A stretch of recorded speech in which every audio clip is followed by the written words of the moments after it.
Tem anime que a gente gosta e tem anime que a gente lembra como se fosse um marco na nossa vida. Um daqueles que você assiste numa fase específica e anos depois percebe que ele não ficou apenas no passado, ele ficou em você. E comigo, Code Geass é exatamente isso. Eu lembro claramente a primeira vez que eu assisti. Eu tinha ali por volta dos 15, 16 anos. Eu já era do mundo dos animes, Dragon Ball, Naruto, Bleach, Fullmetal, tudo isso eu já tinha assistido. Eu inclusive estava começando a assistir One Piece. E quem começa One Piece sabe que aquilo vai se tornar uma grande jornada por si só. Eu tinha que muita gente não tinha: tempo, computador e os programas para baixar os episódios. Aquele ritual de procurar, baixar, esperar, organizar e assistir. Eram bons tempos. Só que entre tantos animes gigantes, Code Geass foi um dos que mais me pegou. E me pegou de um jeito diferente, porque ele não era somente mais um. Ele tinha mecha, tinha ação, personagens bonitos, tinha uma estética forte, mas tinha um negócio que eu não entendia direito na época e hoje eu vejo que era o que fazia ele ser especial: geopolítica. Tinha discussão moral, reflexões, e que para um moleque de 15 anos pareciam complexos demais, mas mesmo sem entender muito eu sentia o peso de cada episódio. E talvez o mais emblemático seja isso: Code Geass sempre foi um anime que conseguiu agradar vários públicos diferentes ao mesmo tempo. Se você quer ação e estilo, ele te entrega. Se você quer personagens carismáticos, quer estratégia, reviravolta, quer drama e tragédia ao mesmo tempo, tudo isso ele te entrega. Histórias com ideias, com debates e poder. É muita ética e manipulação. Ele entrega tudo isso. E aí tem um detalhe que parece pequeno, mas para mim é um dos símbolos do quanto essa obra estava muito além do seu tempo. Code Geass foi lançado em 2006, mas a história começa em 2010, com a invasão do Império ao Japão. Depois dá um salto e vai para 2017, que é o presente do anime que é desenvolvida a história. E repara nisso, a maioria das ficções entrega um futuro distante, tipo anos 3000, anos 5000, por aí. Você não consegue nem comparar, porque é muito distante. Mas Code Geass passava apenas 9 anos à frente do seu lançamento. E hoje a gente já passou daquele futuro do anime.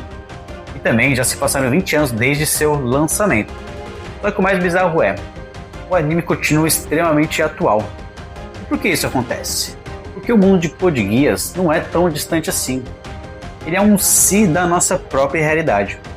No universo do anime, existe uma potência imperial chamada Sacro Império da Britânia, sediada nas Américas, com uma estrutura monárquica e um projeto de dominação global. É uma referência aos Estados Unidos.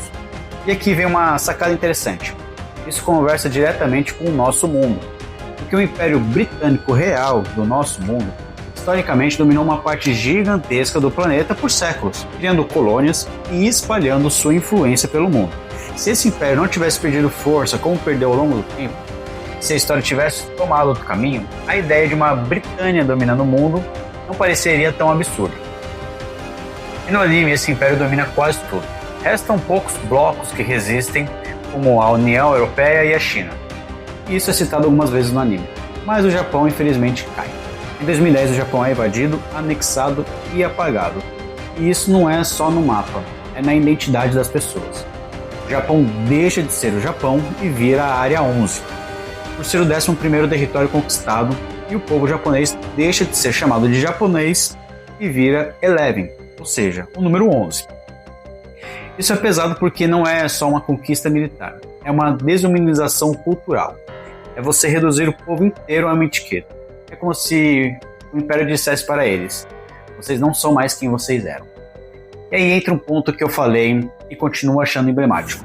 Quando a gente olha para o cenário mundial, sem entrar em briga política, é impossível não notar como a ideia de invasão, dominação, interesses territoriais e jogos de poder continua muito real no tempo de hoje. Code Geass parece ficção, mas ele conversa com uma realidade que existe. Só que no anime isso é potencializado pelos Nightmares, os mechas militares que mudam completamente o campo de batalha. Eu também não era o maior fã de mecha, mas Code Geass tem um jeito curioso. Os mechas são constantes, lindos, mas não são o coração da obra. São apenas ferramentas. O coração é a guerra de narrativa, o poder, a moralidade e a estratégia. E é também a grande pergunta: quem é que está certo? E a história se abre pra gente com um protagonista que parece simples, até você perceber que ele é o oposto de simples. Lelouch. Para a escola ele é um aluno inteligente, mas desinteressado. Um cara que não liga, que parece preguiçoso, só que por trás disso ele ganha dinheiro humilhando nobres em apostas de xadrez e poker. Ele é um monstro da estratégia, um gênio, e aí acontece a faísca. No meio de um confronto entre rebeldes japoneses e soldados da Britânia, Lelouch é jogado numa situação absurda. Os rebeldes roubam uma carga preciosa, o Império cerca todo mundo e eles acham que a carga é uma bomba. Mas quando ela se abre, sai de lá uma garota de cabelo verde, chamada Cici. E aí vem o contrato. Ela toca em Lelouch e oferece um guias que fica em seu olho esquerdo. Um poder que na prática é o sonho e o pesadelo de qualquer ser humano. A capacidade de dar uma ordem absoluta. Você olha nos olhos da pessoa, dá a ordem e ela obedece sem questionar. Quando Lelouch aceita, tudo muda.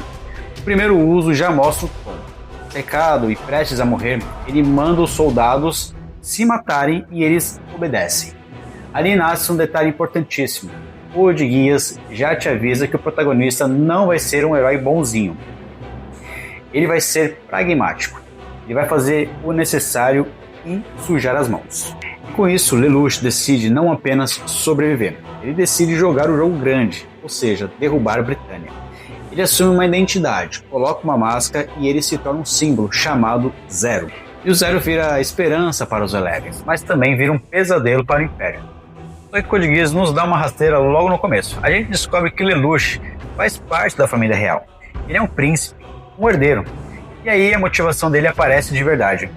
A mãe dele foi assassinada num atentado. E a irmã Nunnally ficou cega e debilitada. Ele vai cobrar respostas do pai, o Imperador Charles, e recebe frieza e indiferença. Como se a morte da esposa e o sofrimento dos filhos não valessem de nada. E aí Lelouch mata o filho que ele era. Ele abandona o pai e faz uma promessa: destruir Britânia e construir um mundo onde Nunnally, sua irmã, possa viver em paz. Isso é forte porque no fundo Lelouch não é só um revolucionário. Ele é um garoto movido por trauma, vingança e amor. É um mix totalmente perigoso. E aqui entra um ponto que eu gosto bastante. Lelouch é praticamente um personagem maquiavélico.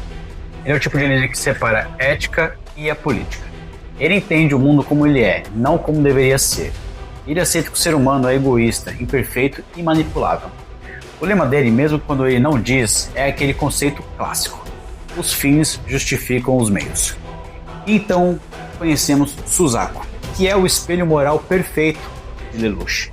Suzaku ele é um japonês e o melhor amigo de infância de Lelouch.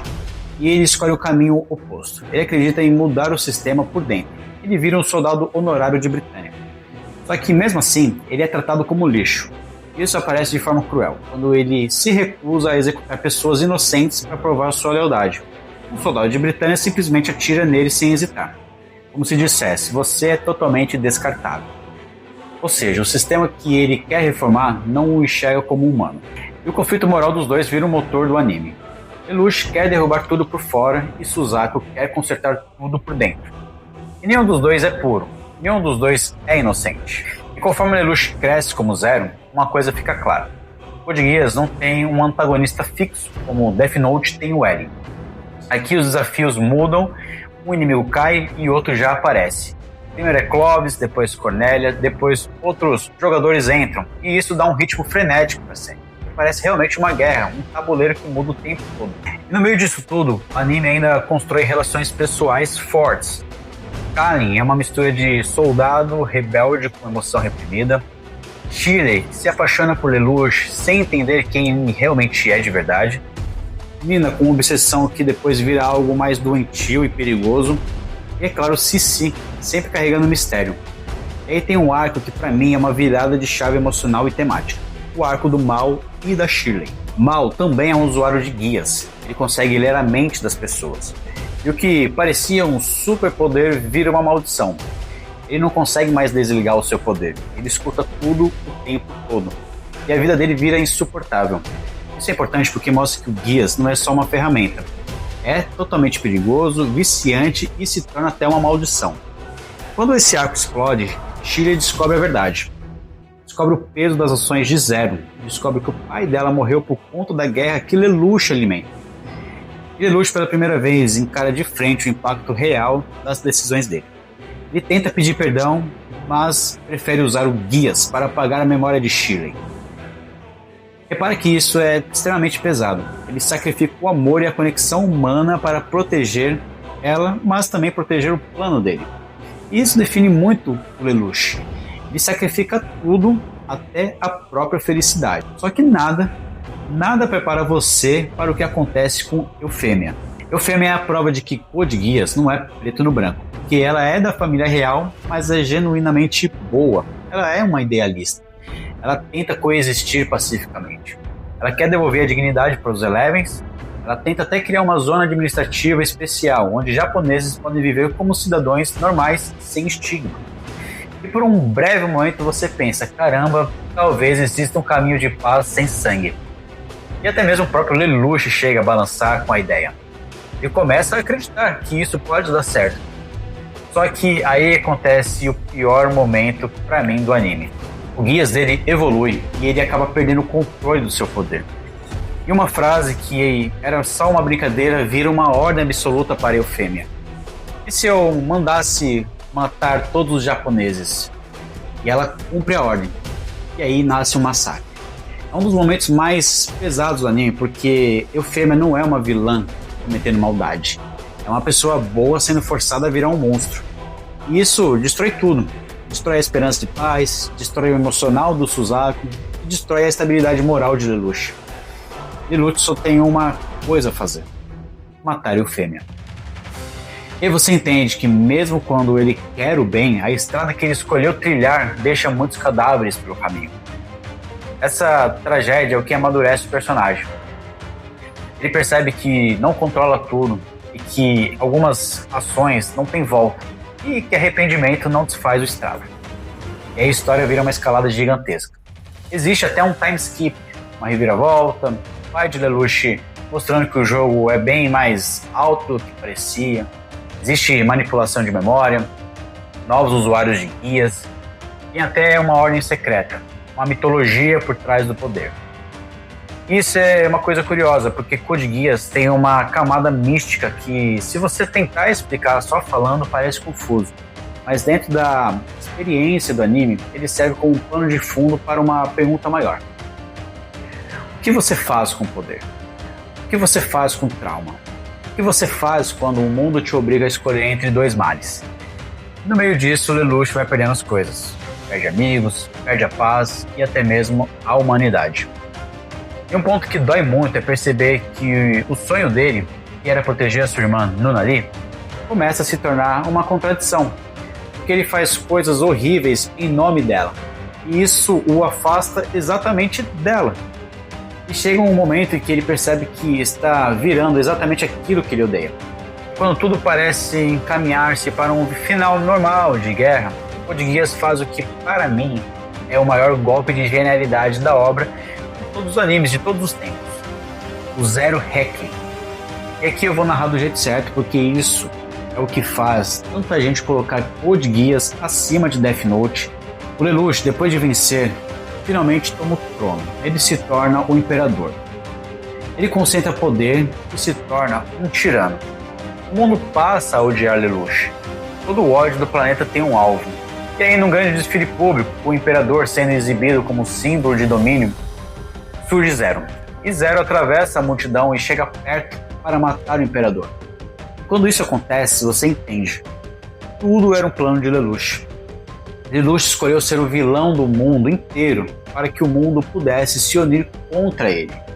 Ele concentrou o ódio em si mesmo para que quando ele caísse, o ódio caísse junto. Ele destruiu o mundo, mas o recriou. Quem executa isso é Suzaku, assumindo o manto de Zero. Ou seja, Lelouch vira um demônio necessário e Suzaku vira o símbolo eterno. E aquela pergunta que o anime martela o tempo todo, que é justiça, veio uma resposta cruel. Às vezes a paz nasce no sacrifício de alguém que decide carregar o pecado sozinho. E é por isso que esse final é tão absurdo.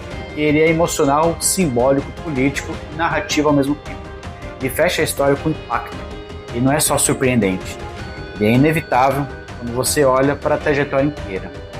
E aí, Vou voltar para aquele moleque de 15 anos que assistiu isso. Na época via estratégia, mecha, bonito, via plot twist.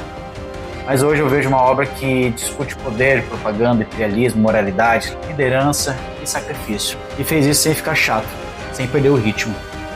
Code Geass é um daqueles animes que quando você termina, você fica em silêncio por alguns segundos. E aí você pensa, cara, eu assisti algo grandioso. Pra mim ele tá no meu top 10 fácil, pra ser mais exato no meu 4º lugar. E sim, ele ocupa um lugar alto porque ele me marcou de um jeito que poucos conseguiram. Então eu te pergunto, você já assistiu o Code Geass? Qual foi o momento que mais te destruiu? O arco da Eufêmia, a dor de Suzaku ou o sacrifício de Lelouch? Você ficou com raiva em algum momento? Comenta aqui, de verdade, porque eu gosto de ler essas interpretações e se você ainda não assistiu, fica a indicação, só vá ver. Depois volta aqui para a gente conversar. E se esse vídeo te prendeu até aqui, deixa aquele like porque isso ajuda demais o canal. Se inscreva para não perder os próximos vídeos, porque tem muita obra incrível pra gente destrinchar desse jeito. Já deixa aqui uma sugestão para o próximo vídeo. A gente pode falar de um outro anime que brinca com a moralidade, estratégia e personagens cinzentos. E eu tenho certeza que você vai se surpreender de novo. Tamo junto e até a próxima.